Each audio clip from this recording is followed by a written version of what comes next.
ఒకవైపు Nifty 15-17% correction వచ్చి, mid cap, small caps ఏమో 20-25% పడిపోతే, ఇప్పుడు మనం ఈ వీడియోలో డిస్కస్ చేసుకోబోయే ఫ్లెక్సీ క్యాప్ ఫండ్స్ ఏవైతే ఉన్నాయో, ఇవి జస్ట్ 7% మాత్రమే పడ్డాయి. ఇప్పుడు ఇది వినంగానే దీంట్లో రిస్క్ తక్కువ ఉంటుంది కాబట్టి రిటర్న్స్ కూడా తక్కువ ఉంటున్నాయి అనుకుంటున్నారేమో. లాస్ట్ 5 ఇయర్స్‌గా ఈ ఫ్లెక్సీ క్యాప్ ఫండ్స్ అనేవి 25% సీఏజీఆర్‌తో గ్రో అనేది అవుతూ వచ్చాయి. అండ్ దీంట్లో best performing flexi cap fund ఏదైతే ఉందో అది 30% సీఏజీఆర్‌తో అనేది గ్రో అయింది. మరసలు ఈ ఫ్లెక్సీ క్యాప్ ఫండ్స్ అంటే ఏంటి? ఒకవైపు మార్కెట్ పడుతున్నా కూడా ఈ ఫండ్స్ ఎందుకు పడిపోవు? ఇంక 2025లో ఇప్పుడు మనం ఇన్వెస్ట్‌మెంట్స్ చేయడానికి the best flexi cap funds ఏవి అవైలబుల్‌గా ఉన్నాయి? అండ్ ఈ ఫండ్స్ మన పోర్ట్‌ఫోలియోలో ఎంత పర్సెంటేజ్ మనం అలొకేట్ అనేది చేసుకోవాలి? ఇంకా వీటికి సిమిలర్‌గా మనకి ఏదైనా స్ట్రాటజిక్ ఇండెక్స్ ఫండ్స్ కూడా ఏవైనా ఉన్నాయా? అండ్ ఫైనల్‌గా ఇవన్నిట్లో మనం ఇన్వెస్ట్‌మెంట్స్ చేయాలి అనుకుంటే ఏ ప్లాట్‌ఫార్మ్‌లో ఎలా ఇన్వెస్ట్ చేయాలి? ఇలా అన్నిటి గురించి ఇన్ డీటెయిల్డ్‌గా ఫ్లెక్సీ క్యాప్ ఫండ్స్ గురించి మనం ఈ వీడియోలో డిస్కస్ చేసుకుందాము. నా పేరు నిహాల్. మీరు చూస్తున్న మార్కెట్ ఫీడ్. ఇంకా మొదలు పెడదామా? సో, ఫస్ట్ మనం ఈ ఫ్లెక్సీ క్యాప్ ఫండ్స్ అంటే ఏంటో అర్థం చేసుకుంటే, ఇప్పుడు నార్మల్‌గా మనం ఏదైతే డబ్బులు ఒక మ్యూచువల్ ఫండ్ హౌస్‌కి ఇస్తామో మన తరఫున ఇన్వెస్ట్‌మెంట్స్ చేయడానికి, ఆ ఫండ్ మేనేజర్ ఎవరైతే మన మ్యూచువల్ ఫండ్‌ని మేనేజ్ చేస్తున్నారో, ఆ ఫండ్ మేనేజర్ దగ్గర 100% డిస్క్రిషన్ ఇంకా ఫ్లెక్సిబిలిటీ ఉంటుంది. వాళ్ళ ఇష్టం వచ్చినంత అలొకేషన్ లార్జ్ క్యాప్‌లో, మిడ్ క్యాప్‌లో, స్మాల్ క్యాప్‌లో, ఇంకా డెట్ ఫండ్స్‌లో, అవసరమైతే యూఎస్ స్టాక్స్‌లో కూడా ఇన్వెస్ట్ చేసే ఫ్లెక్సిబిలిటీ వీళ్ళ దగ్గర ఉంటుంది. సో, ఇప్పుడు నార్మల్‌గా దీనిలానే సిమిలర్‌గా మల్టీ అసెట్ ఫండ్స్ అని గూడా ఉంటాయి. అందులో ఏంటి ఒక మేబీ 30-40% లార్జ్ క్యాప్స్‌లో పెట్టాలి. ఇంకొక 20-30% మిడ్ క్యాప్స్‌లో పెట్టాలి. మిగిలింది స్మాల్ క్యాప్స్‌లో పెట్టాలి అని ఒక ఫిక్స్డ్ పర్సెంటేజ్ లేదా రూల్స్ ఉంటాయి. కానీ ఒక ఫ్లెక్సీ క్యాప్ ఫండ్‌లో ఏంటంటే ఫండ్ మేనేజర్ దగ్గర 100% డిస్క్రిషన్ ఉంటుంది. తను మార్కెట్ సైకిల్‌ని బట్టి ఇప్పుడు మార్కెట్‌లో కరెంట్‌గా లార్జ్ క్యాప్స్ సేఫ్టీ ఇప్పుడు మార్కెట్స్ పడుతున్నాయి కాబట్టి లార్జ్ క్యాప్స్‌లో ఇన్వెస్ట్‌మెంట్స్ చేస్తే బెటర్ అని అనిపిస్తే 70%, 80% అలొకేషన్ లార్జ్ క్యాప్స్‌లో పెట్టొచ్చు. లేదు లాస్ట్ ఇయర్ లాగా మిడ్ క్యాప్స్ ఎక్కువ ర్యాలీ అవుతాయి. లేదా స్మాల్ క్యాప్స్ ఎక్కువ ర్యాలీ అవుతాయి అని అనిపిస్తే 15-20% లార్జ్ క్యాప్స్‌లో పెట్టి 30-40-50% కూడా మిడ్ క్యాప్స్‌లో లేదా స్మాల్ క్యాప్స్‌లో ఇన్వెస్ట్‌మెంట్స్ చేస్తూ మార్కెట్‌ని అర్థం చేసుకుంటూ పోర్ట్‌ఫోలియోని డైవర్సిఫై చేసుకొని ఇన్వెస్ట్‌మెంట్స్ ఎప్పుడైతే చేస్తారో వీటిని మనము యాక్టివ్‌లీ మేనేజ్డ్ మ్యూచువల్ ఫండ్స్ దాంట్లో కూడా ఫ్లెక్సీ క్యాప్ ఫండ్స్ అనేసి అంటాము. ఇంకా ఇప్పుడు కరెంట్‌గా అవైలబుల్ ఉండే అన్ని ఫ్లెక్సీ క్యాప్ ఫండ్స్ కూడా మోస్ట్‌లీ మార్కెట్స్ బుల్ ట్రెండ్‌లో అప్ ట్రెండ్‌లో ఉన్నాయి అని అనుకుంటే మిడ్ క్యాప్స్ ఇంకా స్మాల్ క్యాప్స్‌లో ఎక్కువ అలొకేషన్స్ అనేవి పెట్టుకుంటారు.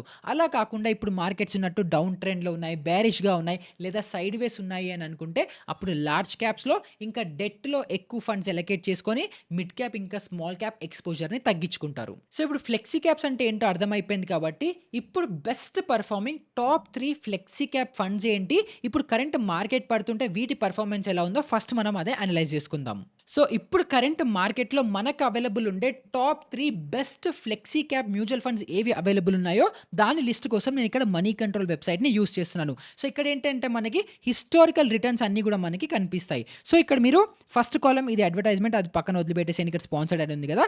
దాని తర్వాత ఉన్న టాప్ 3 మనం ఐడెంటిఫై చేసుకోవాలి. సో, దీంట్లో కూడా మనం దీన్ని సార్ట్ చేసుకోవాలి. దాంట్లో నేను 5 ఇయర్ డేటాని సెలెక్ట్ చేస్తున్నాను. సో, ఇదేంటి 5 ఇయర్ మనం క్లిక్ చేసామనుకుంటే 5 ఇయర్స్ నుంచి టాప్ పర్ఫార్మింగ్ మ్యూచువల్ ఫండ్స్ ఇక్కడ 32 నుంచి ఇలా స్లోగా తక్కువ అవుతూ వస్తుంది. అలా కాకుండా 1 ఇయర్‌ని సెలెక్ట్ చేశాననుకోండి.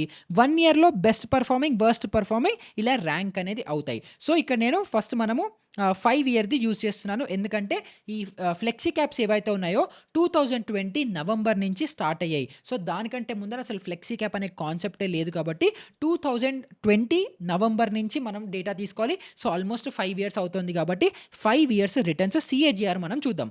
సో, దాంట్లో ఫస్ట్ వచ్చింది క్వాంట్ ఫ్లెక్సీ క్యాప్. ఇది 32.4% సీఏజీఆర్‌తో గ్రో అయింది. తర్వాత మనకొచ్చింది హెచ్‌డీఎఫ్‌సీ ఫ్లెక్సీ క్యాప్ ఫండ్. ఇది 26.51%తో గ్రో అయింది. తర్వాత థర్డ్ పొజిషన్‌లో పరాగ్ పారిక్ ఫ్లెక్సీ క్యాప్ మనకి కనిపిస్తుంది. 26.22%తో. తర్వాత ఫోర్త్ పొజిషన్‌లో ఫ్రాంక్లిన్ ఉంది. ఫిఫ్త్ పొజిషన్‌లో జేఎం ఫ్లెక్సీ క్యాప్ అనేది మనకుంది. సో, ఆల్రెడీ మీకు ఈ ఫ్లెక్సీ క్యాప్స్ కొన్ని పేర్లు వినే ఉంటారు. సో, ఇప్పుడు కరెంట్ డౌన్ ట్రెండ్‌లో ఈ ఫ్లెక్సీ క్యాప్ ఫండ్స్ ఎలా పర్ఫార్మ్ చేశాయో ఫస్ట్ మనం అదే అర్థం చేసుకుందాం. సో, దానికోసం ఇక్కడ నేను మ్యూచువల్ ఫండ్ కంపారిజన్ చేస్తుంటే ఫస్ట్ దాంట్లో పరాగ్ పారిక్ ఫ్లెక్సీ క్యాప్ పెట్టాను. తర్వాత క్వాంట్ ఫ్లెక్సీ క్యాప్, తర్వాత హెచ్‌డీఎఫ్‌సీ ఫ్లెక్సీ క్యాప్. సో, ఏవైతే మనకి టాప్ 3 వచ్చాయో ఆ టాప్ 3ని నేను ఇక్కడ యాడ్ అనేది చేసేసాను. సో, ఇక్కడ మనకి గ్రీన్ లైన్‌లో ఏదైతే కనిపిస్తుందో కనిపిస్తుందో అది పరాగ్ పారిక్, బ్లూ లైన్‌లో ఏదైతే ఉందో అది క్వాంట్, యెల్లో లైన్‌లో ఉన్నది మనకి హెచ్‌డిఎఫ్‌సి వాళ్ళ ఫ్లెక్సీ క్యాప్ ఫండ్. సో, ఇప్పుడు మీరు చూడొచ్చు లాస్ట్ 1 ఇయర్ గ్రాఫ్ ఇది. ఇక్కడి నుంచి ఆల్మోస్ట్ ఈ డేట్ అక్టోబర్ నుంచే కదా మన మార్కెట్స్ క్రాష్ అవుతున్నాయి. సో, ఇక్కడి నుంచి మీరు మార్కెట్‌లో చూసుకుంటే అన్నిటికంటే హైయెస్ట్ ఫాల్ అయినది బ్లూ కలర్ లైన్, అది క్వాంట్ ఫ్లెక్సీ క్యాప్ ఫండ్. అంటే మన మార్కెట్స్ ఆల్మోస్ట్ 15% కరెక్షన్ జరిగింది లార్జ్ క్యాప్ ఫండ్‌లో కదా! సో, ఇక్కడ ఫ్లెక్సీ క్యాప్ ఫండ్ చూసుకుంటే ఆల్మోస్ట్ 20% కరెక్షన్ అనేది మనకి క్వాంట్ ఫ్లెక్సీ క్యాప్ ఫండ్‌లో జరిగింది. సో, ఇందాక మనం చూసాం quant flexi cap 31% CAGR, highest CAGR ఇచ్చింది.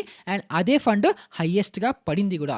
తర్వాత నెక్స్ట్ మనము ఈ Parag Parikh green colour line చూసుకుంటే అన్నిటికంటే తక్కువ పడింది. ఇది ఆల్మోస్ట్ 6-7% పడిందంటే మార్కెట్స్ 14% పడితే Parag Parikh flexi cap fund మాత్రం జస్ట్ 6-7% మాత్రమే పడింది. తర్వాత మనం హెచ్‌డిఎఫ్‌సి ఫ్లెక్సీ క్యాప్ గూడా ఆల్మోస్ట్ సిమిలర్ లెవెల్స్‌లో 8-9% అనేది కరెక్షన్ అనేది జరిగింది. సో, మీరు చూసుకుంటే ఓవరాల్ మార్కెట్‌లో మనకి ఇందాక టాప్ పర్ఫార్మింగ్ మ్యూచువల్ ఫండ్స్‌లో first Parag Parikh flexi cap fund ఉంది.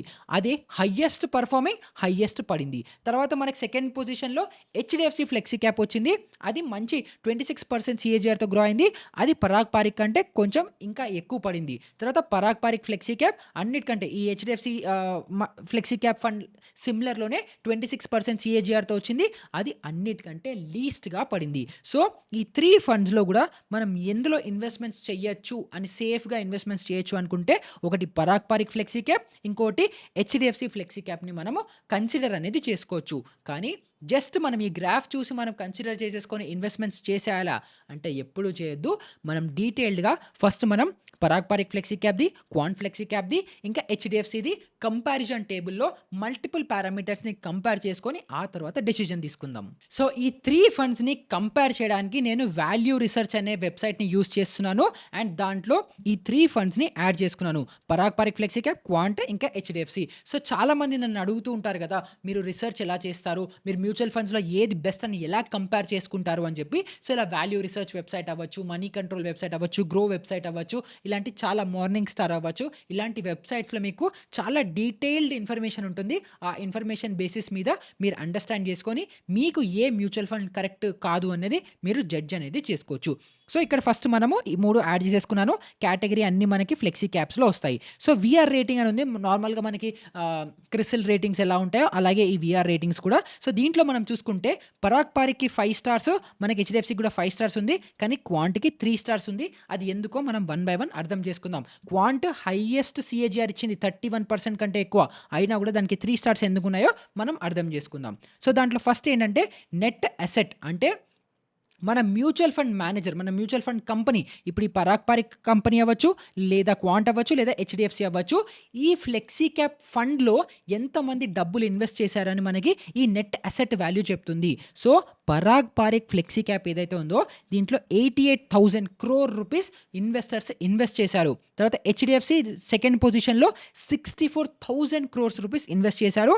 వేరస్ క్వాంట్ ఫ్లెక్సీ క్యాప్‌లో జస్ట్ 6,000 కోట్లు మాత్రమే ఉన్నాయి. సో, హైయెస్ట్ జనాలు ఎక్కువ కాన్ఫిడెన్స్‌తో, కన్విక్షన్‌తో, నమ్మకంతో ఇన్వెస్ట్ చేసిన ఫండ్ ఏది? Parag Parikh. Second HDFC, AMC, దానికి బ్రాండ్ వాల్యూ ఉంది, క్రెడిబిలిటీ ఉంది, అన్నీ ఉన్నాయి కాబట్టి నెక్స్ట్ బెస్ట్‌లో మనకి హెచ్‌డిఎఫ్‌సి అనేది ఉంది. సో, ఇక్కడ మనము సిన్స్ ఎప్పుడైతే లాంచ్ అయిందో 2020లో అప్పటి నుంచి కాకుండా ఈ ఏదైతే ఈ ఫ్లెక్సీ క్యాప్ ఇన్వెస్టింగ్ ఏదైతే స్ట్రాటజీ అవ్వచ్చు, ఈ కన్వీనియన్స్ లేదా ఈ ఆప్షన్ ఎప్పుడైతే ఉందో నవంబర్ 20 నుంచే వచ్చింది. కానీ మ్యూచువల్ ఫండ్స్ ఇంతకు ముందర మల్టీ అసెట్ ఫండ్స్‌లా ఉండేవి. అవన్నీ కూడా ఫ్లెక్సీ క్యాప్‌లోకి కన్వర్షన్ అనేది జరిగింది. సో, ఇక్కడ సీఏజీఆర్ మీకు అది కనిపిస్తుండొచ్చు. సో, దీన్ని నేను ఎక్కువ కన్సిడర్ అనేది చేయట్లేదు. తర్వాత రిస్కోమీటర్, ఇవన్నిట్లో మీకు చెప్పాను కదా! మార్కెట్ స్ట్రక్చర్‌ని బట్టి బుల్లిష్ ఉంటుందా? బేరిష్ ఉంటుందా? సైడ్ వేసా ఉంటుందా? అని చెప్పి ఫండ్ మేనేజర్ డిస్క్రిషన్ మీద మారుతూ ఉంటాయి కాబట్టి రిస్క్ కూడా వెరీ హై అని ఉంది. అది అలాగే ఉంచేద్దాం. తర్వాత ఎగ్జిట్ లోడ్ అంటే మనం ఒక ఫండ్‌లో ఇన్వెస్ట్‌మెంట్స్ చేసిన తర్వాత ఎన్ని రోజుల లోపలే గనుక మనం విత్‌డ్రా చేసుకుంటే మనకి ఎంత పర్సెంటేజ్ పెనాల్టీ పడుతుంది అని మనకి ఎగ్జిట్ లోడ్ చెప్తుంది. సో, దాంట్లో ఏంటి, మీరు పరాగ్ పారిక్ ఫ్లెక్సీ క్యాప్‌లో గనుక ఒక 1,00,000 రూపీస్ ఇన్వెస్ట్‌మెంట్స్ చేశారు అనుకుంటే, చేసిన 1 ఇయర్ లోపల అంటే 365 డేస్ లోపలే గనుక మీరు 1,00,000 విత్‌డ్రా చేసేస్తే అప్పుడున్న ప్రాఫిట్ అవ్వచ్చు, లాస్ అవ్వచ్చు, ఏదున్నప్పటికీ దాంట్లో అడిషనల్‌గా రూ. 2,000 అంటే 2% చార్జెస్‌గా కట్ చేసుకుంటారు. క్వాంట్ ఏమో 15 డేస్ ఉంది 1%.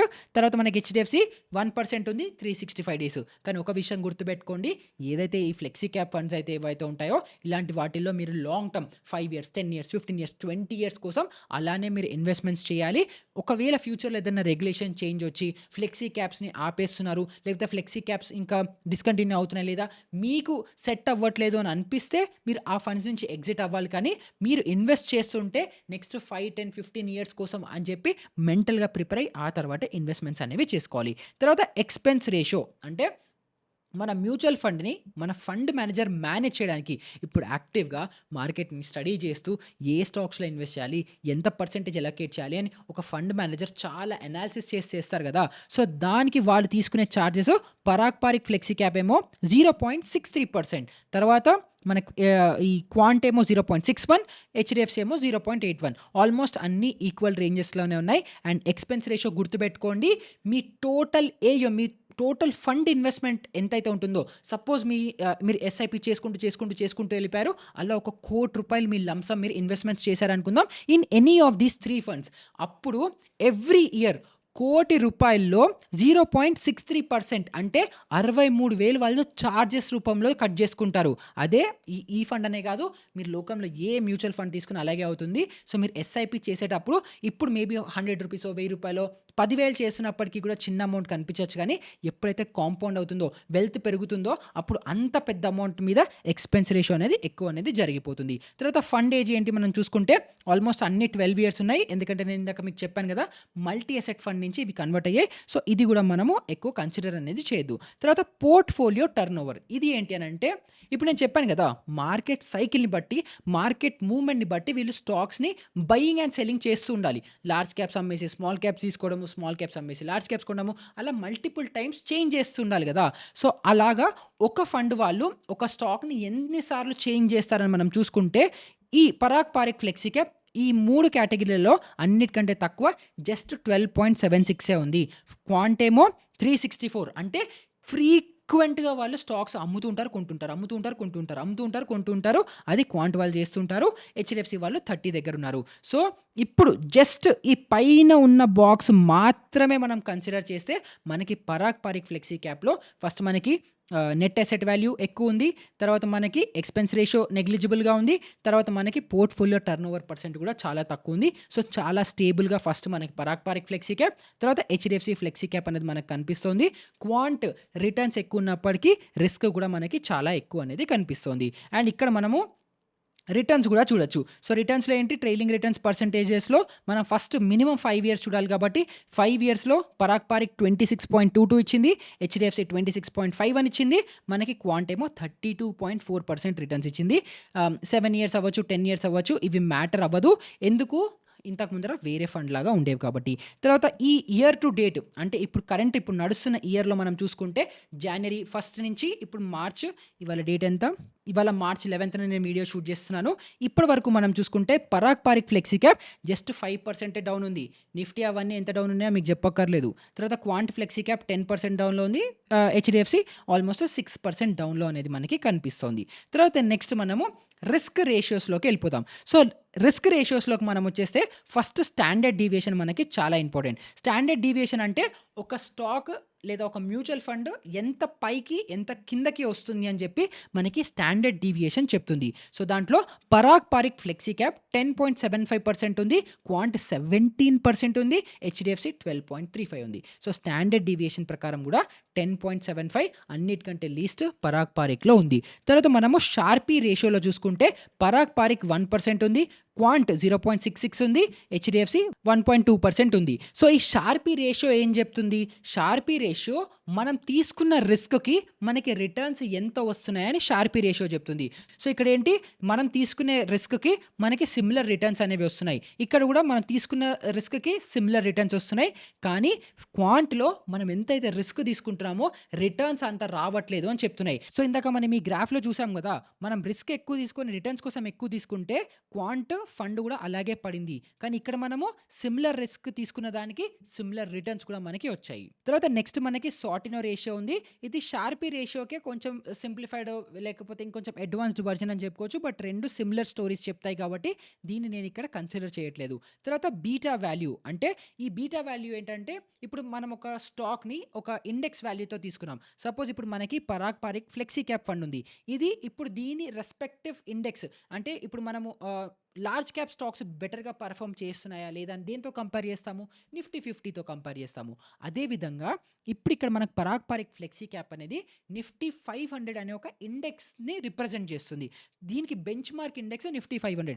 సో, దాంతో బీటా వాల్యూస్ అంటే ఒక సపోజ్ ఇప్పుడు మన Nifty bench mark Nifty 500 index పైకి కిందకి మూవ్ అవుతే ఎంత ఎక్కువ, ఎంత తక్కువ మూవ్ అవుతుంది అని మనకు బీటా వాల్యూస్ చెప్తుంది. సో, అలా చూసుకుంటే మనకి ఈ పరాగ్ పారిక్ ఫ్లెక్సీ క్యాప్ 0.66% ఉంది. హెచ్‌డిఎఫ్‌సి 0.83% ఉంది. మనకి క్వాంట్ ఏమో 1.1% ఉంది. తర్వాత నెక్స్ట్ ఆల్ఫా వాల్యూ. ఈ ఆల్ఫా ఏంటంటే నిఫ్టీ 500 సపోజ్ ఇయర్‌కి ఒక 10% రిటర్న్స్ ఇచ్చింది అని అనుకుంటే Parag Parikh flexi cap fund మనకి 16.9% రిటర్న్స్ ఇస్తుంది. అంటే బేస్ మీద 6.9% ఎక్కువ రిటర్న్స్ ఇస్తుంది అని. అలాగే క్వాంట్ ఏమో 4.4% ఎక్కువ రిటర్న్స్ ఇస్తుందని, హెచ్‌డిఎఫ్‌సి ఏమో 9% ఎక్కువ రిటర్న్స్ ఇస్తుంది అని చెప్పి మనకి ఈ ఆల్ఫా వాల్యూస్ అనేవి మనకి చెప్తాయి. సో, ఆల్ఫా ఎంత ఎక్కువ ఉంటే అంత బెటరు. కానీ ఆల్ఫాతో పాటు మనం మిగిలిన ఈ వాల్యూస్ అన్నీ కూడా కన్సిడర్ చేసుకొని ఆ తర్వాత మనం డెసిషన్ అనేది తీసుకోవాలి. తర్వాత అసెట్ అలొకేషన్ పర్సెంటేజ్ అంటే ఇప్పుడు కరెంట్ డేట్‌న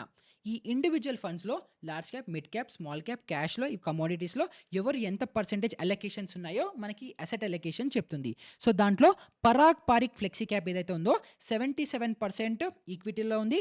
డెట్‌లో 21.44% ఉంది. డెట్ అంటే లిక్విడ్ క్యాష్. జస్ట్ మార్కెట్‌లో ఆపర్చునిటీ వెతుక్కొని ఇన్వెస్ట్ చేయడానికి రెడీగా ఉన్న లిక్విడ్ ఫండ్ 21% ఉంది. తర్వాత క్యాష్ ఈక్వివలెంట్స్‌లో 1.3% ఉంది. కమోడిటీస్‌లో ఈ 3 కేటగిరీస్‌లో ఫ్లెక్సీ క్యాప్స్‌లో, కమోడిటీస్‌లో ఎవరు ఇన్వెస్ట్ చేయరు. కాబట్టి అవి 0 ఉంటాయి. తర్వాత క్వాంట్ ఫ్లెక్సీ క్యాప్‌లో 94% ఆల్రెడీ ఈక్విటీస్‌లో ఇన్వెస్టెడ్ ఉంది. సో, ఇప్పుడు మార్కెట్ డిప్‌లో ఉన్నప్పుడు వాళ్ళు ఏదైనా బెటర్ స్టాక్స్‌లో ఇన్వెస్ట్‌మెంట్స్ చేయాలనుకుంటే వాళ్ళ దగ్గర క్యాషే లేదు వాళ్ళ చేతిలో ఇన్వెస్ట్‌మెంట్స్ చేయడానికి. సో, మార్కెట్స్ బుల్ ట్రెండ్‌లో ఉంటే ఈ పరాగ్ పారిక్ మంచి రిటర్న్స్ ఇచ్చే అవకాశాలు ఎక్కువ అనేది ఉన్నాయి. తర్వాత మనకి హెచ్‌డిఎఫ్‌సిలో కూడా చూసుకుంటే 88% ఈక్విటీలో ఉంది. 7.88% ఇంకా 0.8% ఆల్మోస్ట్ ఒక 8.5, 8.6% అరౌండ్‌గా వాళ్ళకి కూడా లిక్విడ్ క్యాష్ అనేది చేతిలో ఉంది. సో, వాళ్ళు కూడా మార్కెట్‌లో డిప్స్ ఏదైనా వస్తే ఆపర్చునిటీని చూసుకొని గ్రాబ్ చేసి ఇన్వెస్ట్ చేసే ఆప్షన్ ఉంది. సో, జస్ట్ డెట్ పోర్షన్ మనం కన్సిడర్ చేస్తే కూడా పరాగ్ పారిక్, హెచ్‌డిఎఫ్‌సి మనకి బెటర్‌గా కనిపిస్తుంది. తర్వాత సెక్టర్ డిస్ట్రిబ్యూషన్‌లో ఎవరు ఏ సెక్టర్‌లో ఎంత పెట్టుబడి పెట్టారు, ఫినాన్షియల్‌గా, టెక్నాలజీ, కన్స్యూమర్ డిస్క్రిప్షన్ ఇవన్నీ ఉన్నాయి. ఇది మీరు స్క్రీన్ షాట్ తీసుకొని మీరు డెఫినిట్‌గా మీరు దీన్ని స్టడీ అనేది చేసుకోవచ్చు. తర్వాత హోల్డింగ్స్‌లోకి వస్తే కూడా ఎన్ని స్టాక్స్ ఎవరు ఎంతమంది హోల్డ్ చేస్తున్నారు. సో, ఇక్కడ మీరు చూడొచ్చు number of stocks. Parag Parikh వాళ్ళు 70 స్టాక్స్‌లో ఇన్వెస్ట్ చేశారు. క్వాంట్ వాళ్ళు 33, హెచ్‌డిఎఫ్‌సి వాళ్ళు 56. తర్వాత టాప్ సెక్టర్స్‌లో పర్సెంటేజ్ అలొకేషన్స్ ఇవన్నీ కూడా అవసరం లేదు. బట్ మీకు కావాల్సి వస్తే డేటా ఇక్కడ మీరు వచ్చి చూసుకోవచ్చు. తర్వాత ఏ స్టాక్స్ కూడా హోల్డ్ చేస్తున్నారన్న డేటా కూడా మనకి ఇక్కడ అవైలబుల్ అనేది మీకు దొరుకుతుంది. తర్వాత అదర్ డీటెయిల్స్‌లోకి వస్తే మీకు పోర్ట్‌ఫోలియోలో మినిమమ్ ఇన్వెస్ట్‌మెంట్స్ చేయాలి అని అనుకుంటే పరాగ్ పారిక్ ఫ్లెక్సీ క్యాప్‌లో మినిమమ్ ఫస్ట్ ₹1000 మీరు ఇన్వెస్ట్‌మెంట్స్ చేయాలి. క్వాంట్‌లో స్టార్ట్ చేయాలంటే 5000, హెచ్‌డిఎఫ్‌సిలో ₹100తో మీరు స్టార్ట్ అనేది చేసుకోవచ్చు. తర్వాత మినిమమ్ ఎస్ఐపి అమౌంట్ పరాగ్ పారిక్‌లో అయితే మినిమమ్ 1000, క్వాంట్‌లో కూడా మినిమమ్ 1000, హెచ్‌డిఎఫ్‌సి అయితే ₹100తో మీరు చేసుకోవచ్చు. తర్వాత మీరు విత్‌డ్రాల్ అవ్వచ్చు. ఫండ్ హౌసెస్ పేర్లు ఇక్కడ మీకు వచ్చాయి. ఇవన్నీ కూడా ఓపెన్ ఎండెడ్. తర్వాత రిస్క్ గ్రేడ్ లో, హై, బిలో యావరేజ్ అని ఉంది. కానీ ఆల్మోస్ట్ అన్నీ కూడా నేను హై రిస్క్ కేటగిరీలోనే వేస్తాను. సో, ఇలా మొత్తంని డీటెయిల్డ్‌గా అనలైజ్ చేసుకొని ఇప్పుడు కరెంట్‌గా మార్కెట్‌లో మీరు ఒకవేళ ఫ్లెక్సీ క్యాప్స్‌లోనే ఇన్వెస్ట్‌మెంట్స్ చేసుకోవాలి అని అనుకుంటుంటే ఏ ఫండ్స్ కన్సిడర్ చేయడానికి పరాగ్ పారిక్ ఫ్లెక్సీ క్యాప్ ఉంది. తర్వాత హెచ్‌డిఎఫ్‌సి ఫ్లెక్సీ క్యాప్ కూడా మనకు కనిపిస్తుంది కాబట్టి ఈ 2 ఫండ్స్‌ని మీరు కన్సిడర్ అనేది చేసుకోవచ్చు. సో, ఇప్పుడు కన్సిడర్ చేసుకోవచ్చు అనగానే మీ అందరికీ నెక్స్ట్ వచ్చే థాట్ ఏంటంటే ఇప్పుడు నా పోర్ట్‌ఫోలియోలో ఫ్లెక్సీ క్యాప్స్‌కి నేను ఎంత అలొకేషన్ ఇవ్వాలి అని. అంటే సపోజ్ ఇప్పుడు నేను ఎవ్రీ మంత్ ఒక ₹100 ఇన్వెస్ట్‌మెంట్స్ చేద్దాము అనుకుంటే దాంట్లో ఎన్ని రూపీస్ ఫ్లెక్సీ క్యాప్ ఫండ్‌లోకి వెళ్ళాలి అని మీకు డౌట్ రావచ్చు కదా! సో, ఇక్కడ నేను చెప్పేది ఏంటంటే సపోజ్ మీరు ఒకవేళ యంగ్ ఏజ్‌లో ఉన్నారు. ఒకవేళ 20స్‌లో ఉన్నారు, 30స్‌లో ఉన్నారు అని అనుకుంటే అప్పుడు మీకు ఒక 50-60% పోర్ట్‌ఫోలియో ఆల్రెడీ లార్జ్ క్యాప్స్‌లో ఉంటుంది కాబట్టి, రెస్ట్ మిగిలిన 40-50% పోర్ట్‌ఫోలియో ఏదైతే ఉంటుందో, దాంట్లో ఒక 20-30% ఫ్లెక్సీ క్యాప్ ఫండ్స్‌కి ఇన్వెస్ట్ చేయొచ్చు. అంటే మీరు ఏదైతే మిడ్ క్యాప్ ఇంకా స్మాల్ క్యాప్స్ కోసం ఇన్వెస్ట్ చేస్తారో, దాంట్లో కొంత పోర్షన్ ఫ్లెక్సీ క్యాప్ ఇన్వెస్టింగ్ చేసుకోవచ్చు. సో, మీరు స్లోగా 40స్, 50స్‌లోకెళ్తే అప్పుడు గూడా మీరు ఒకవేళ మిడ్ క్యాప్ ఇంకా స్మాల్ క్యాప్స్‌లో ఇన్వెస్ట్‌మెంట్స్ ఏవైతే చేస్తున్నారో, దాని ఎస్ఐబి పోర్షన్ కొంత ఈ 2 ఫండ్స్‌లో మీరు ఇన్వెస్ట్‌మెంట్స్ అనేవి డెఫినిట్‌గా చేసుకుంటే లాంగ్ టర్మ్‌లో, లాంగ్ రన్‌లో రిస్క్ ఎక్కువ ఉన్నప్పటికీ కూడా మంచి స్టేబుల్ రిటర్న్స్ కూడా మీకు పొందే ఆప్షన్స్ అనేవి మీకు డెఫినిట్‌గా ఉంటాయి. తర్వాత స్ట్రాటజిక్ ఇండిసెస్ ఫండ్స్ అంటే ఇవన్నీ ఏమో యాక్టివ్‌లీ మేనేజ్డ్ మ్యూచువల్ ఫండ్స్ గదా! సో, దీనికి సిమిలర్‌గా ఏదైనా స్ట్రాటజిక్ ఇండెక్స్ ఫండ్స్ ఉన్నాయా అని అనుకుంటే చాలా ఉన్నాయి. నేను దాన్ని వన్ బై వన్ ఇంకా స్టడీ చేస్తున్నాను. నాకు దీనికి ఈక్వలెంట్‌గా సిమిలర్ బెస్ట్ ఆహ్, ఫ్లెక్సీ క్యాప్ ఫండ్స్ నాకు దొరకలేదు. మల్టీ క్యాప్ ఫండ్స్ దొరికాయి. మల్టీ అసెట్ ఫండ్స్ గూడా దొరికాయి. నేను మీకు ఆల్రెడీ ఒక వీడియో గూడా చేసి పెట్టాను. Nifty 500 multi cap, momentum, quality 50 index fund. తర్వాత Nifty 500 momentum 500 index momentum 50 index fund గూడా మీ అందరికీ ఆల్రెడీ చేసి పెట్టాను. ఆ వీడియోస్ కూడా మీరు డెఫినిట్‌గా చెక్‌ఔట్ చేయండి. సో, మల్టీ క్యాప్ ఫండ్స్ కావాలంటే అలా చూసుకోవచ్చు గానీ, ఫ్లెక్సీ క్యాప్‌కి ఇండెక్స్ ఫండ్స్ లాగా నాకింకా దొరకలేదు. బట్ దొరికితే డెఫినిట్‌గా దాని మీద గూడా మీకు వీడియో అనేది చేస్తాను. సో, ఈ వీడియో రిలేటెడ్ మీకు ఇంకా ఎలాంటి డౌట్స్ ఉన్నాయి అంటే నాకు కింద కమెంట్స్‌లో అడగండి. అండ్ మ్యూచువల్ ఫండ్స్‌లో మీరు ఆల్రెడీ ఇన్వెస్ట్‌మెంట్స్ చేస్తుంటే మీ మ్యూచువల్ ఫండ్ పోర్ట్‌ఫోలియోలో దేనికి ఎంత అలొకేషన్ ఉంది? అండ్ అంతే కాకుండా ఈ పరాగ్ పారిక్ మ్యూచువల్ ఫండ్ అవ్వచ్చు, లేదా క్వాంట్ మ్యూచువల్ ఫండ్ అవ్వచ్చు, హెచ్‌డిఎఫ్‌సి అవ్వచ్చు, లేదా ఇంతకు ముందర మనం చూసిన ఇంకొక 2, 3 ఆప్షన్స్ అవ్వచ్చు. దేంట్లో అయినా మీరు ఆల్రెడీ ఇన్వెస్ట్‌మెంట్స్ చేసుకున్నారా? చేస్తుంటే ఆ ఫండ్ ఇప్పుడు మార్కెట్‌లో ఎలా పెర్ఫార్మ్ అవుతోంది? అండ్ మీరు ఏదైనా డైవర్సిఫికేషన్ కోసం ఆలోచిస్తున్నారా లేదా? అవన్నీ కూడా నాకు కింద కమెంట్స్‌లో చెప్పండి. అండ్ ఇలాంటిదే ఇంకొక మంచి ఇంట్రెస్టింగ్ ఇన్వెస్టింగ్ లేదా ట్రేడింగ్ రిలేటెడ్ వీడియోతో మళ్ళీ మీ ముందరికి వచ్చేస్తాను. అప్పటి వరకు గుడ్ బై.